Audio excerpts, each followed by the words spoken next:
얼마 전 아들을 장가 보낸 엄마예요. 한때 아들의 가슴에 씻을 수 없는 상처를 입혔던 저에게는 이번 아들의 결혼식에 남다른 의미로 다가왔습니다. 과거에 제가 벌였던 행동과 그로 인해 맺어진 인연 때문이었죠. 부모라면 누구나 내 자식만큼은 나보다 나은 삶을 살기를 바랄 겁니다. 저 역시 그랬으니까요. 하지만 세상 일이 어디 내 마음대로 되나요? 그래서 본의 아니게 어미로서 하지 말아야 할 짓을 하고 말았네요. 지금으로부터 15년 전 저는 남편의 외도로 힘든 시간을 보내야 했어요. 더욱이 용서할 수 없었던 건 남편의 외도 상대가 다름 아닌 제 고향 친구라는 거였어요. 고등학교를 졸업하고 함께 서울의 상경에 동고동락해온 친구는 제게 있어 친자매보다 가까운 사이였고 누구보다 속 얘기를 많이 나눈 친구예요. 그래서 배신감은 차마 다 말할 수 없었죠.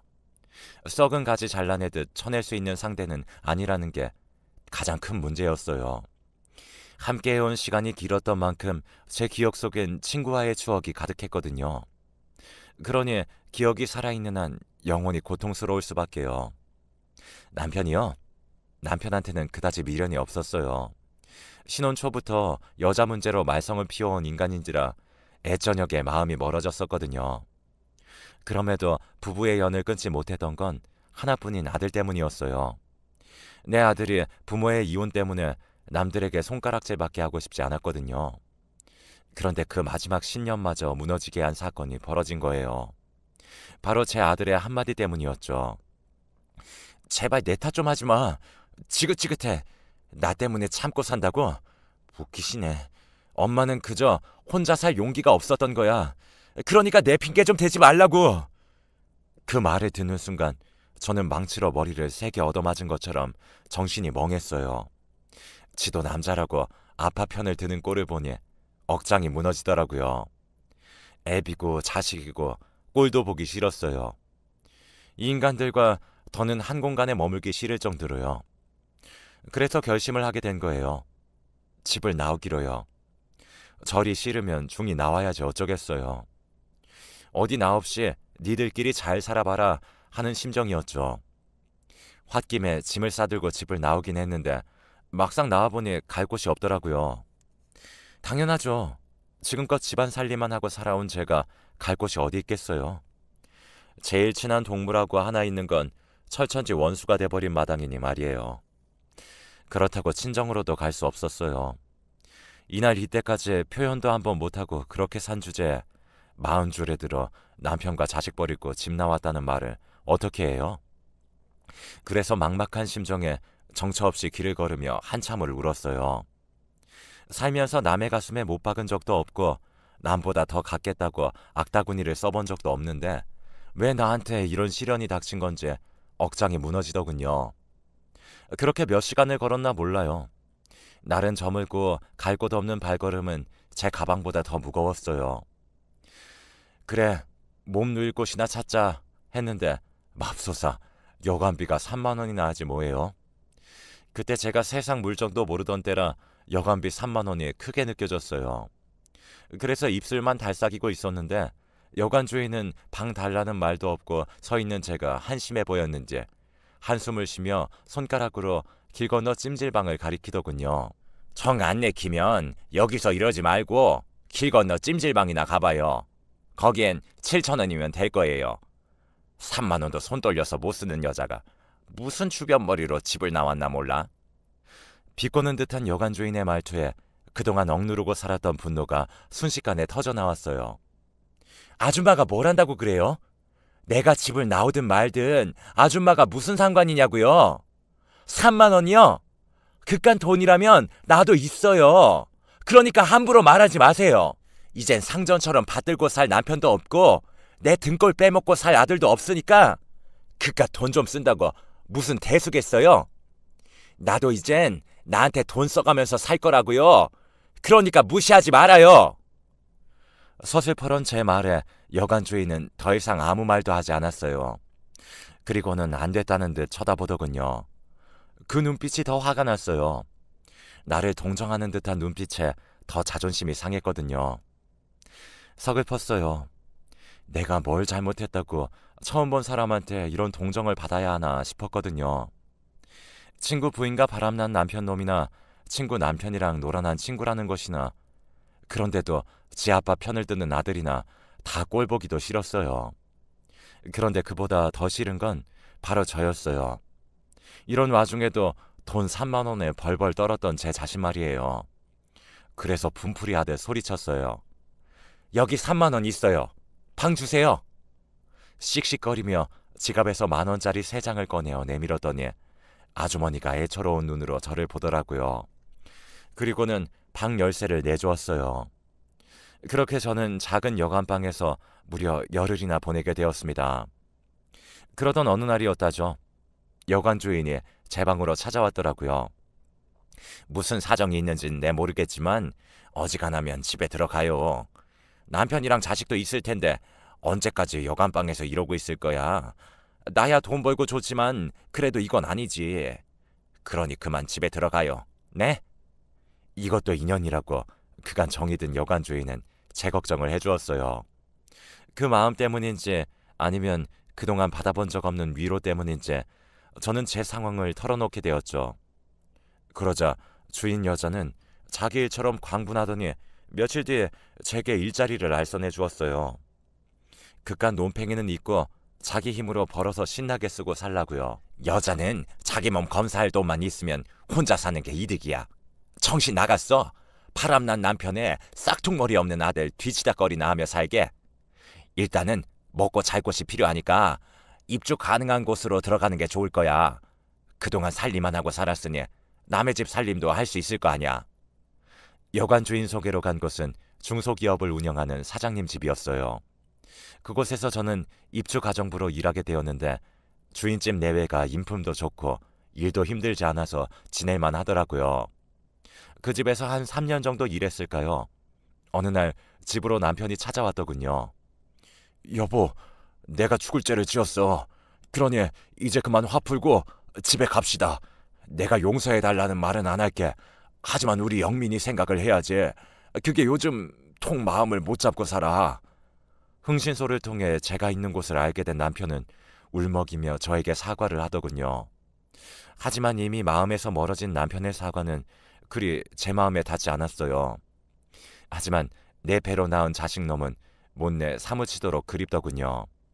그래서 아들놈 근황을 물었더니 글쎄 당신이 나가고 마음을 못 잡더니 얼마 전에는 누구랑 싸웠나 얼굴이 엉망이 돼서 왔지 뭐야. 게다가 눈을 심하게 다쳐서 하마터면 실명을 할 뻔했다고. 그 말에 정신이 번쩍 들었어요. 그래서 그 길로 남편과 함께 집으로 달려가 3년 만에 아들을 만났어요. 그 사이 키는 삐쭉 커서는 제대로 먹지도 못했는지 피부는 거칠하고 삐쩍골하더군요. 그 모습을 보니 얼마나 가슴이 미어지던지 그간의 야속했던 마음은 눈 녹듯 사그라져 버렸고 이게 모두 내 탓인 것만 같아 눈물이 멈추지 않았어요. 그래서 그 길로 주인집 사모님한테 그만둬야겠다고 했어요. 아들 때문이라도 내가 집에 들어가야 할 것 같더라고요.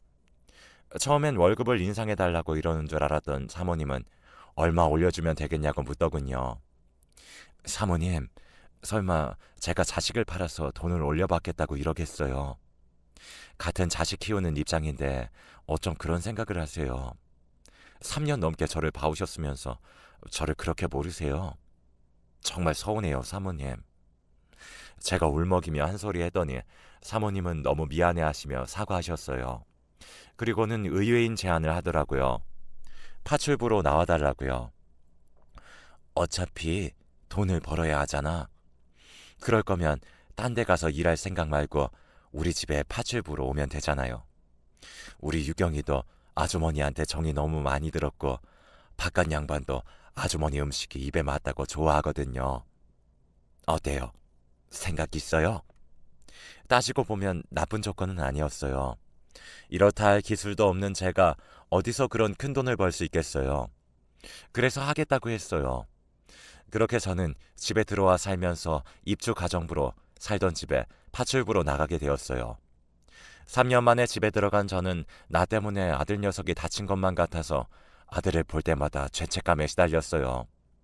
혹여나 우리 애가 삐뚤어지기라도 한다면 그건 모두 내 탓이라고 생각했죠. 다행히 그 후로 아들은 예전의 모습으로 돌아가 착실히 학교 생활을 해나갔어요. 그게 어찌나 고맙던지 몰라요. 그리고 아들은 그동안 떨어졌던 성적을 만회하느라 누구보다 열심히 공부를 했어요. 그리고 그 노력은 결코 헛되지 않았죠. 서울에 있는 4년제 대학에 장학금을 받고 들어갔거든요. 없는 살림에도 열심히 해준 아들이 자랑스러운 나머지 눈물이 다 나더군요. 아들 때문에 집으로 돌아오긴 했지만 남편과는 여전히 냉랭한 사이였어요. 물론 남편은 저와 잘 지내보려고 무진장 노력을 하긴 했지만 제가 완강히 거부하자 곧 제풀에 꺾이더군요. 그러거나 말거나였죠. 이런 내막을 모르는 시댁 식구들은 제가 남편 알기를 우습게 한다며 불만이 이만저만이 아니었어요. 특히 시어머니가요. 넌 뭐가 그렇게 잘나서 네 남편을 그렇게 쥐잡듯이 부려대니 니네 친정 부모가 그러라고 가르치디? 아무리 보고 배운 게 없어도 그렇지 어디 시부모 앞에서까지 남편한테 그따위로 굴어? 네가 소박을 당해봐야 정신을 차리겠니? 네? 소박이요? 그러고 싶으시면 그러세요. 근데 어머님, 진짜 저한테 가정교육 운운하실 때가 아닌 것 같은데요. 예전에 아버님이 동네 다방 레지랑 있는 거 목격하셨을 때 어머님이 아버님께 어떻게 하셨어요? 그때 어머님이 집 엎었던 거 기억 안 나세요? 저는요, 그보다 더한 상황을 당했지만 그래도 그런 짓은 안 했어요. 제가 가정교육을 잘 받아서 어머님 아들이 무사한 줄이나 아시라고요. 어디 붙어먹을 게 없어서 자기 아내 친구랑 그런 짓을 벌였대요. 제가 그 일을 생각하면 저 인간 똥물에 튀겨 죽여도 시원찮아요. 되지도 않는 시어머니 노릇하려다가 오히려 똥바가지를 뒤집어 쓴 격이 된 시어머니는 그 후로 제게 남편 문제로 타박은 하지 않았어요. 다른 문제로는 좀 있었지만요. 하지만 전 그때마다 당신 아들 바람 피운 얘기로 어머님 입을 틀어막곤 했어요. 결국 어머님은 당신 아들 잘못 키워 돌아가시는 날까지 며느리 입을 가장 무서워하셨어요. 제 입장에선 이런 걸 전화위복이라고 해도 될런지 모르겠네요. 남편 또한 지은 죄가 있어서 제 앞에선 큰 소리 한번 못 내고 살았어요. 그렇게 과거와 싸워가는 사이 15년의 세월이 흘렀고 아들 녀석이 결혼하고 싶은 사람이 생겼다며 집으로 여자를 데려오겠다고 하더라고요. 평소에 내 며느리한테는 절대 시집살이 안 시키겠다 마음먹었던 저는 약속 당일 아침부터 솜씨를 부려가며 음식을 준비했어요. 다른 건 다 필요 없고 지들끼리 싸우지 않고 금슬 좋게 살면 그 이상 바랄 게 없겠다 생각하면서요. 하지만 며느리감 얼굴을 본 순간 생각이 달라지더라고요. 너 유경이 아니니? 글쎄 아들 녀석이 데려온 여자가 바로 제가 입주가정부로 일했던 사장님 때 고명딸이지 뭐예요? 안 그래도 며느리한테 남의 집살이 한 걸 들킬까봐 노심초사했던 저는 완전 망연자실했지 뭡니까. 그래서 따로 아들을 불러 말했어요. 너 이 결혼 절대 안 된다. 내가 다른 거 안 바란다. 쟤 유경이만 아니면 돼. 쟤는 절대 안 돼. 하고 많은 여자 중에 왜 하필 쟤니? 넌 엄마가 며느리 앞에서 고개 숙이고 살길 바라는 거야? 그런 거 아니라면 당장 헤어져. 난 결혼 허락 못해. 나 엄마 말 안 들을 거야. 엄마, 혹시 유경이네에서 가정부 했던 거 때문에 그러는 거야? 그런 거라면 걱정하지 마. 유경이는 그런 일로 엄마 힘들게 할 애 아니니까. 겪어봤으니까 엄마가 더 잘할 거 아니야. 주인집 딸이 하도 착하고 예뻐서 며느리 삼고 싶었다며. 그래놓고 이제 와서 왜 이래. 그건 말이 그렇다는 거지 이놈아. 내가 빤스까지 빨아입히던 애를 어떻게 며느리로 들여. 그래서야 어디 며느리 앞에서 시어머니 위신이 서겠냐고. 너 그렇게 유경이랑 결혼하고 싶으면 이 엄마 죽은 다음에나 해라 이놈아. 저는 버럭 화를 냈어요. 그 바람에 밖에서 이 소리를 들은 유경이가 베란다로 달려나왔더라고요. 그리고는 제 손을 붙잡고는 제발 자기 좀 받아달라고 애원했습니다. 그 모습이 어찌나 애처롭던지 마음이 짠하더군요. 이 착하고 여린 것이 닭똥 같은 눈물을 뚝뚝 흘리며 사정하는데 어찌나 마음이 짠하고 안타깝던지 힘들더라고요. 하지만 제 입장에선 그렇다고 순순히 받아줄 일이 아니었어요. 설사 제가 받아준다 쳐요. 사장님 댁에서 이 혼사를 허락하겠어요? 어린 반푼도 없는 얘기죠. 내 아들 가슴에 대못이 박힐 게 불보듯 뻔한데 어떻게 허락을 해요? 유경이한테는 미안하지만 일찌감치 제 손에서 끝내는 게 낫죠. 그래서 울고불고 하는 유경이를 끝내 집 밖으로 내몰았어요. 그날 밤 유경이를 집에 데려다 주고 온 아들은 제게 많이 서운한지 퉁명스러운 표정으로 그러더라고요. 꼭 그렇게까지 해야 했어요? 유경이는 엄마가 자기 집에서 일했다고 하대하거나 할 사람 아니에요. 알고 있어. 내가 나 창피하다고 이러는 줄 아니? 너 때문이야 이거사. 네가 내 아들인 거 알면 그 집에서 이 결혼 하자고 하겠니? 내 자식 가슴에 대못 박힐 게 뻔한데 내가 어떻게 가만히 있어? 차라리 내가 반대해서 못하는 걸로 하는 게 낫지. 그러니까 너도 고집 그만 피워. 네가 뭐라 해도 이 결혼 절대 안 되는 거니까 더 이상은 너 상처받게 안 해. 지금도 너 두고 혼자 집 나갔던 게 얼마나 가슴에 사무치는 줄 알아? 네 눈가에 난 그 상처를 볼 때마다 내가 가슴을 친다. 나 때문에 네가 그렇게 된 것 같아서. 다시는 너한테 그런 상처 주기 싫다. 하물며 남이 그러는 건 더 못 봐. 그러자 아들은 침묵한 표정으로 말없이 자리를 떴어요. 그렇게 스스로 마음을 정리하나 보다 했는데 그게 아니었던 모양이에요. 안사돈이 전화를 했더라고요. 만나서 얘기 좀 하자고요. 저는 애들 문제라면 그럴 것 없다고 말씀드렸어요. 이쪽에서도 반대하고 있으니 지들이 제 풀에 꺾여 조만간 그만두지 않겠냐고요.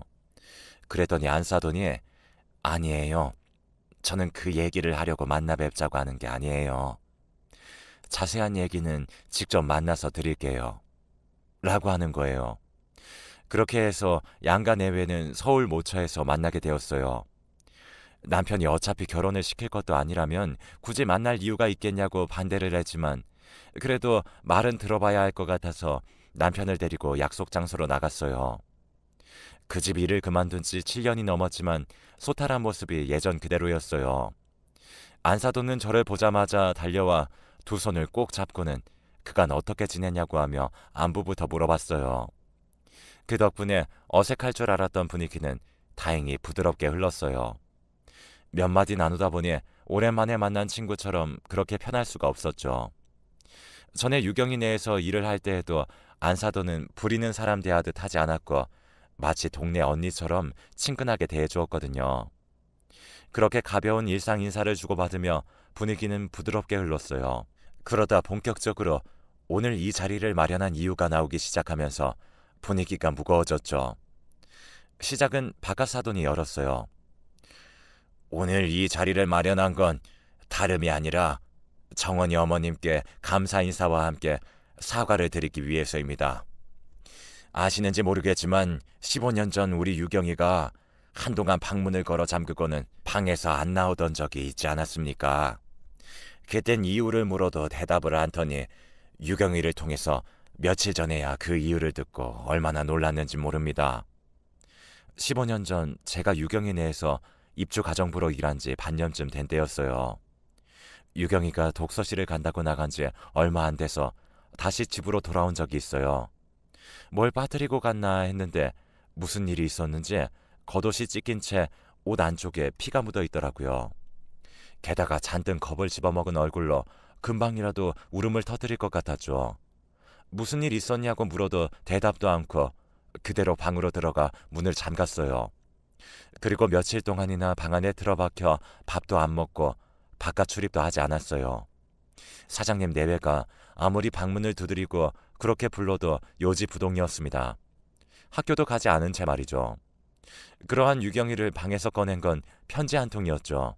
당시 유경이가 펜팔을 하던 친구가 보낸 편지였죠. 보내는 이름도 적히지 않은 편지 봉투에 장유경이라고만 적어보낸 편지였어요.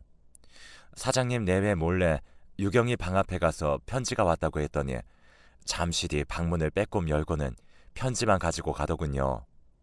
그리곤 그날 밤 주방으로 내려와 제게 먹을 걸 달라고 했어요.